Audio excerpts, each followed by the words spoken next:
നമസ്കാരം. ഇന്നത്തെ 10 പ്രധാന വാർത്തകളിലേക്ക്. ബലാത്സംഗ കേസിൽ നടൻ സിദ്ദീഖിന് ഇടക്കാല ജാമ്യം. 2 ആഴ്ചത്തേക്ക് അറസ്റ്റ് തടഞ്ഞ സുപ്രീം കോടതി. പരിഗണിച്ചത് പരാതി നൽകിയതിലെ കാലതാമസം. അന്വേഷണവുമായി സഹകരിക്കണമെന്ന് സിദ്ദീഖിന് കോടതിയുടെ നിർദ്ദേശം. സ്വർണ്ണക്കടത്തുമായി ബന്ധപ്പെട്ട പോലീസ് നടത്തിയ പരിശോധനയാണ് അൻവറിന്റെ ആരോപണത്തിന് പിന്നിലെന്ന് മുഖ്യമന്ത്രി പിണറായി വിജയൻ. മുഖ്യമന്ത്രി തലയ്ക്ക് വെളിവില്ലാതെ പറയുന്നതെന്ന് PV അൻവർ. സിനിമാ നയത്തിന്റെ കരട് തയ്യാറാക്കാനുള്ള സർക്കാർ സമിതിയിൽ നിന്ന് നടനും MLAയുമായ മുകേഷിനെ ഒഴിവാക്കി.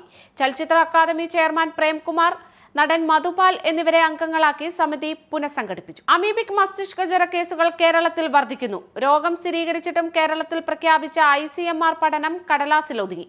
97% മരണനിരക്കുള്ള രോഗത്തിന്റെ കാര്യത്തിൽ ആരോഗ്യവകുപ്പിന്റെ ഗുരുതരമായ അനാസ്ഥ.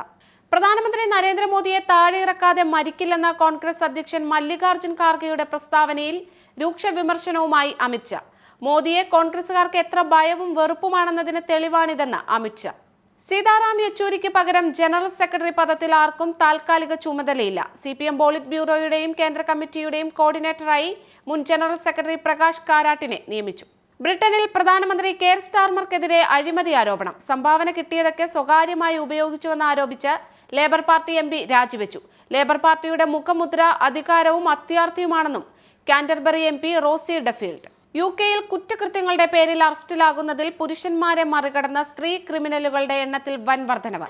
മുൻ വർഷത്തെ അപേക്ഷിച്ച് അറസ്റ്റിലാകുന്ന വനിതകളുടെ എണ്ണത്തിൽ 12% വർധനവ്. ഇസ്രായേൽ ആക്രമണത്തിൽ കൊല്ലപ്പെട്ട ഹിസ്ബുള്ള തലവൻ സയ്യിദ് ഹസൻ നസ്രുള്ളയുടെ മൃതദേഹം കണ്ടെത്തി.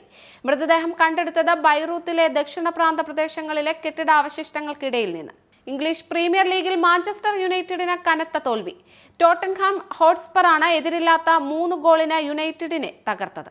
ഇതോടെ ഇന്നത്തെ 10 പ്രധാന വാർത്തകൾ ഇവിടെ പൂർണ്ണമാകുന്നു. Anand TV mobile app download ചെയ്ത് സൗജന്യമായി ആസ്വദിക്കും.